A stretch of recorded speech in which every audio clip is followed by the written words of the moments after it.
እስኪ አንድ ተማሪ ለ8 ሰዓት አጠና እንበል፣ ሌላኛው ደግሞ ለ3 ሰዓት። የበለጠ እውቀት ያለው ማን ነው? 8 ሰዓት ያጠናው አይደለም። ብዙ ሰዓት ማጥናት ማለት ብዙ እውቀት ማግኘት ማለት አይደለም። ይሄ በጣም ሊያናድድ ይችላል። ስለዚህ የምትጠቀሙበት ሰዓት ሳይሆን የምትጠቀሙት ያጠናን ስልት ይወስነዋል ማለት ነው። አሁን ያላችሁበት ደረጃ ፓሲቭ ለርኒንግ ሊባል ይችላል፣ ወይም ደግሞ ዝም ብሎ የማጥናት። ይህንን ለመቅረፍ የሚያግዟችሁን አንዳንድ ነገሮች እስኪ እንመልከት።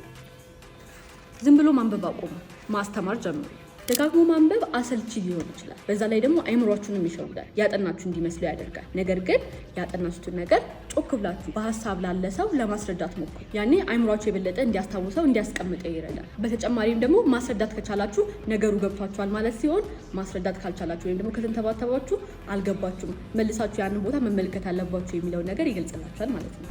ኖቶቻችሁ ስር ማስመር ወይም ደግሞ ሃይላይት ማድረግ ዋና ዋና ቦታዎቹ ቀላልና አሪፍ የማጥኛ ዘዴ ሊመስላችሁ ይችላል። እንደዚህ አይነት ቀላል መንገዶችን ከመጠቀም ይልቅ ራሳችሁ ከነዛ ኖቶች ጥያቄ እያወጣችሁ በኋላ ላይ ራሳችሁን መፈተሽ ይቻላል። ፍላሽ ካርዶችን፣ ኖቶችን እየተጠቀማችሁ ራሳችሁን በመጠየቅ ፈትሹ።